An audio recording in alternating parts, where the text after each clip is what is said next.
Hello, welcome to my channel. My name is Nisha. आज की video में हम बात करने वाले हैं एक नई बुक के बारे में। This is the book the four पुरुषार्थ। फोर पुरुषार्थ बुक जो है, इसमें और इकिगाई में एक कॉमन मैथ है। इकिगाई बुक जो बहुत फेमस है, वो जैपनीज विजडम की बात करती है। उसी के ऑथर्स ने इस बुक को लिखा है, द फोर पुरुषार्थ को, and it talks about the Indian wisdom. Ikigai book में बताया गया है कैसे जापानीज लोग एक लॉन्ग एंड हैप्पी लाइफ जीते हैं, कैसे उनकी लाइफ को वो पर्पस देते हैं।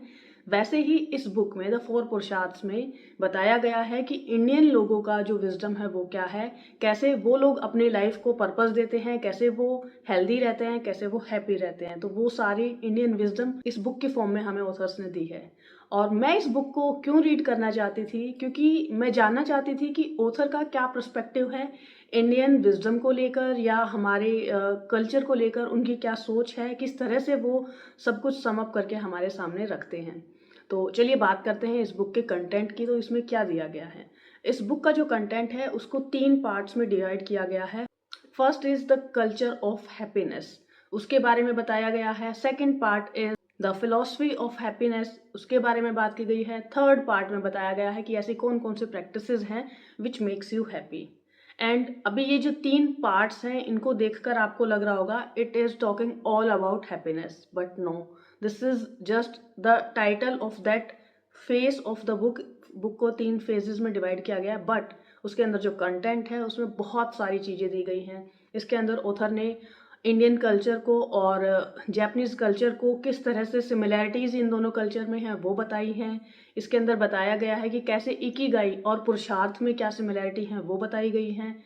और पुरुषार्थ क्या है, पुरुषार्थ के 4 पार्ट्स कौन कौन से हैं, उनको कैसे अचीव किया जा सकता है। बहुत सारे अलग अलग डायमेंशंस को ऑथर ने टच करने की कोशिश की है, एंड आई वुड से 90% उन्होंने सक्सेस हासिल भी की है। इसमें 10% मैं कहूँगी कि एक ऐसा चैप्टर है जो मुझे नहीं लगता कि इस बुक का पार्ट होना चाहिए था।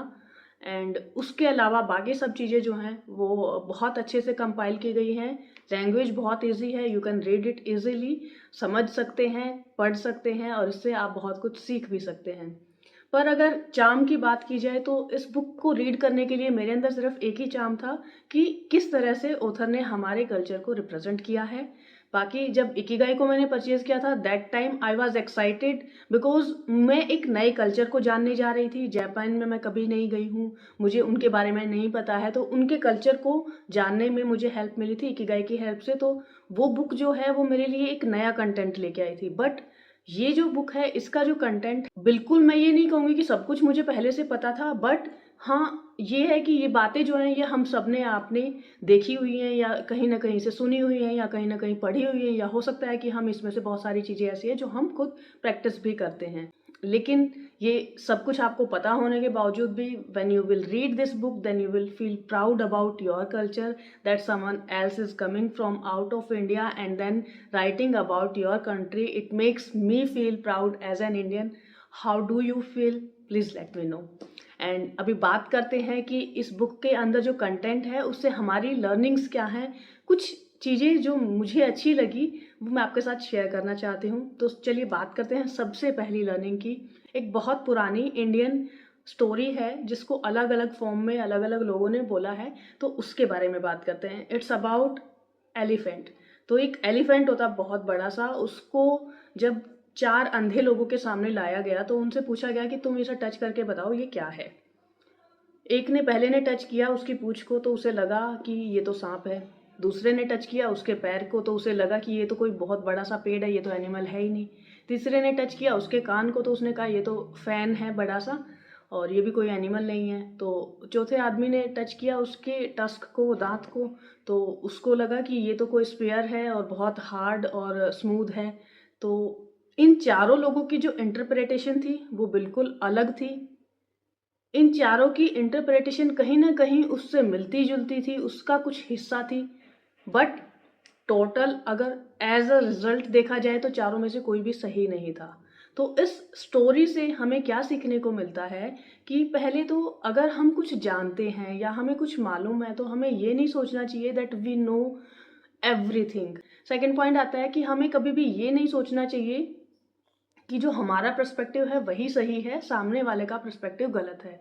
अब आप उस इंसान को देखिए जिसने पहले पूंछ को टच किया, तो उसका जो पर्सपेक्टिव है वो उसे पता है वो सही है, दूसरे वाले को लगेगा कि पहले वाला झूठ बोल रहा है, तीसरे वाले को लगेगा वो दोनों झूठ बोल रहे हैं, यानी इन सबको लगेगा कि मैंने जो बताया वो भी सही है, दूसरे बाकी सब झूठ बोल रहे हैं। जबकि आप देखें स्टोरी में तो सबने अपने अपने एक्सपीरियंस के बेस पे जो भी शेयर किया वो बिल्कुल सही था। तो you should not feel like कि दूसरों का जो पर्सपेक्टिव है वो गलत है और आप ही सही हैं हमेशा। थर्ड थिंग, आपको ओपन रहना चाहिए लर्न करने के लिए कि आपको कुछ पता है और वो बिल्कुल सब कुछ सच नहीं है। That means you should keep your mind open to learn from others also. There's still scope to explore for more knowledge and for more wisdom. Second learning is the mountain of existence. What can we learn from the sadhus? जो भारत में साधु होते हैं वो क्या करते हैं, वो अपना घर छोड़ देते हैं, वो पोजेशंस छोड़ देते हैं, वो बहुत सामान अकोमोलेट करके नहीं रखते। They keep very few things जो उनके लिए बहुत बहुत ज़रूरी है। साधुओं के लाइफस्टाइल से हम क्या सीख सकते हैं? To give up everything which is not essential for us. हमें अपने पास वही चीज़ें रखनी चाहिए जो हमारे लिए ज़रूरी हैं, B it at physical level और मेंटल लेवल। बाकी चीज़ों को हमें डिस्कार्ड करते रहना चाहिए, छोड़ देना चाहिए। अननेसेसरी अकोमुलेशन के पीछे हमें नहीं भागना चाहिए। The more lighter you travel on this planet, it's good for you and for the planet also. ये दोनों के लिए बहुत अच्छा है। एक साइकोलॉजिस्ट और ऑथर जॉन ने एक मेटाफोर लिया है माउंटेन ऑफ लाइफ का। उसमें वो क्या कहते हैं कि जब हम यंग होते हैं then we climb the mountain up, and जब हम पीक पर पहुंच जाते हैं then we shout out to the world, look where I am, look what I have achieved, and then we start descending from the mountain. तो हमारी life में कुछ इस तरह का सिनेरियो उन्होंने बताया है कि हम सब लोग ऐसा ही करते हैं कि पहले हम कुछ अचीव करने की प्रोग्रेस के बारे में सोचते हैं, और जब हम एक सर्टेन लेवल पर मिड एज में पहुंच जाते हैं तब तक हमारी एनर्जी भी एग्जॉस्ट हो चुकी होती है और हमने कुछ अचीव भी कर लिया होता है। उस टाइम पर हम एक बार तो सबको शो ऑफ करते हैं, look what we have achieved, then we start descending towards the base of that same thing जहाँ पर आपने क्लाइम किया। तो उससे आप जो भी आपने अकोमुलेट किया है, जो भी चीज़ें आपने अचीव की हैं, उससे आप चीज़ों को छोड़ते चले जाते हो और आप एक सिंपलर लाइफ की तरफ बढ़ते चले जाते हो। That is called the wisdom of life. But यहाँ पर आकर भी मिड सेक्शन पर, टॉप पर पहुंचने के बाद भी कुछ लोग ऐसे होते हैं जिनकी एनर्जी एग्जॉस्ट हो चुकी होती है, but they still keep on going, और वो इतने ज़्यादा ओवरबर्डनाइज हो जाते हैं। तो उन्हें साधु वे ऑफ लाइफ से सीखना चाहिए कि किस तरह एक सर्टेन पॉइंट के बाद आपको भी लाइटली ट्रैवल करना चाहिए। दैट मीन्स कि you should start living a life with only those things which matter to you. I am not saying कि साधु बन जाओ या बिल्कुल सब कुछ छोड़ दो, but still you can minimise the things as much as possible. तो उसके लिए आपको क्या करना है, एक छोटी सी एक्सरसाइज आपको देती हूँ। So the exercise is write down the list of things you can live without. Third thing is about our mind. Our mind is made up of the food we eat. जो हम खाना खाते हैं उससे हमारा माइंड बनता है। And एक रिसर्च शो करती है कि जो इंडियन फूड है वो हैप्पीएस्ट फूड है। दैट मीन्स कि जब हम इंडियन खाना खाते हैं तो it makes us feel happy, it makes you 83% happier.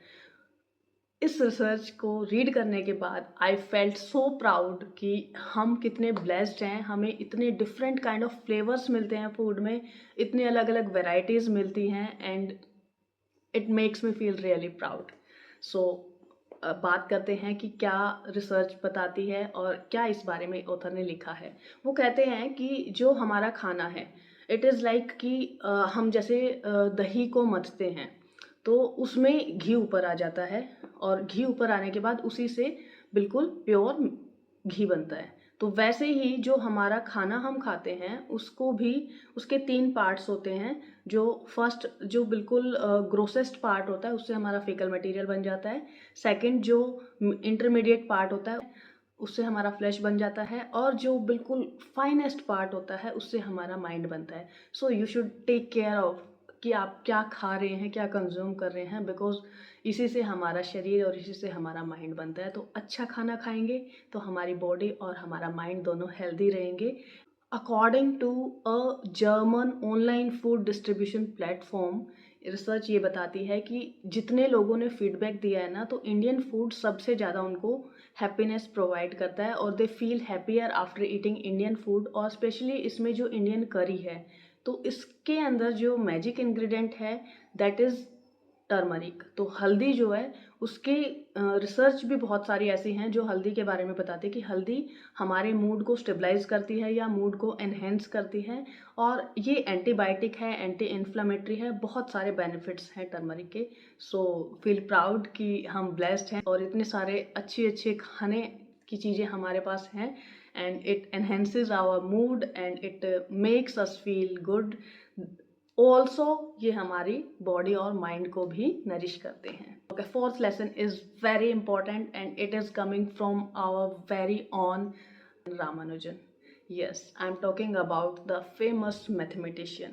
He was born in 1887 in Tamil Nadu. उनको एक मैथ्स की बुक मिली थी जिसको रीड करने के बाद उनका इंटरेस्ट क्रिएट हो गया था और वो अपने आप से थ्योरम्स एंड वो सब चीज़ें बनाने स्टार्ट उन्होंने कर दिया था।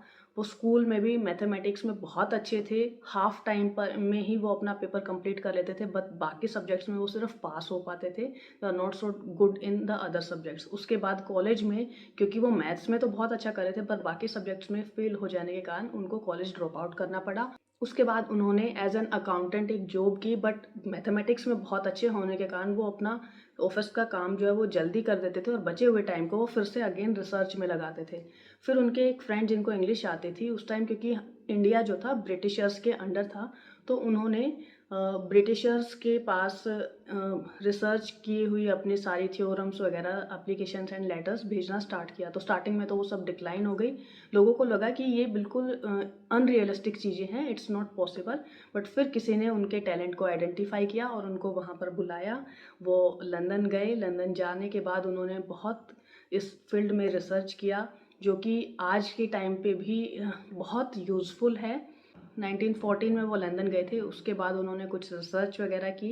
He became the member of the London mathematical society and the royal society, जिसके मेंबर्स एल्बर्ट आइंस्टाइन है या आइजैक न्यूटन है वो रह चुके हैं। उसके मेंबर रामानुजन को भी बनाया गया।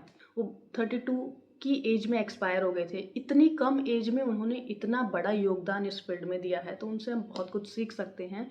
फॉर एग्जाम्पल, अगर आप टीचर हैं या पेरेंट हैं तो आपके लिए ये बहुत इंपॉर्टेंट लेसन है। कोई भी बच्चा अगर सब सब्जेक्ट्स में बहुत अच्छा नहीं कर रहा है तो इसका मतलब ये नहीं है कि उसे कुछ नहीं आता है। जैसे रामानुजन का केस था कि वो मैथमेटिक्स में बहुत अच्छे थे, उसके अलावा बाकी सब्जेक्ट्स में वो नहीं कर पा रहे थे कोप अप। तो वो चीज़ आपको भी समझनी है कि ज़रूरी नहीं है कि आपका बच्चा या आपका स्टूडेंट हर चीज़ में अच्छा हो। वो किसी एक पर्टिकुलर फील्ड में उसके पास कोई एक टैलेंट है तो उसको निखारा जाना चाहिए instead of focusing on the other things जिनमें वो अच्छा नहीं है। तो आपको उस चीज़ को, उस टैलेंट को निखारना है या आइडेंटिफाई करना है एज अ टीचर या पेरेंट जो उसके अंदर अच्छी क्वालिटीज़ हैं। अगर आपको खुद के अंदर भी लगता है ना कि मुझे कुछ नहीं आता या मेरे अंदर कोई क्वालिटी नहीं है, then try to identify that one thing which you have और उसको निखारने की कोशिश कीजिए। तो ऑल ओवर अगर इस बुक को रिव्यू करना चाहूँ तो I would rate it 4 out of 5, क्योंकि बुक का कंटेंट अच्छा है and it is going to help you and remind you how great your ancestors were, how great you could be and how you should apply your ancient wisdom in your present life and live a life which is happy and beautiful. अगर आप इस book को read करने के बारे में decide करते हैं तो आपको मैं एक चीज़ पहले ही बता देना चाहती हूँ कि इस बुक के जो 3 पोर्शंस मैंने बताए हैं उसमें थर्ड वाला जो पोर्शन है द प्रैक्टिसेस फॉर हैप्पीनेस, उसमें एक चैप्टर है तंत्र जो बिल्कुल भी रिलेवेंट नहीं है। उसको ना रीड करने की ज़रूरत है ना उसको अपनी लाइफ में इम्प्लीमेंट करने की ज़रूरत है। That is something which is I don't know किस कंसेप्ट पर बेस्ड है और कैसे उन्होंने उसको मोल्ड किया है, क्या किया है और क्या बना दिया है। सो उस चैप्टर को छोड़ दीजिए, उसको फाड़ के फेंक दीजिए। उसके अलावा this book is really very good for you. That's it for today's video. I will meet again in next video. Till then keep reading, keep learning. Bye bye, take care.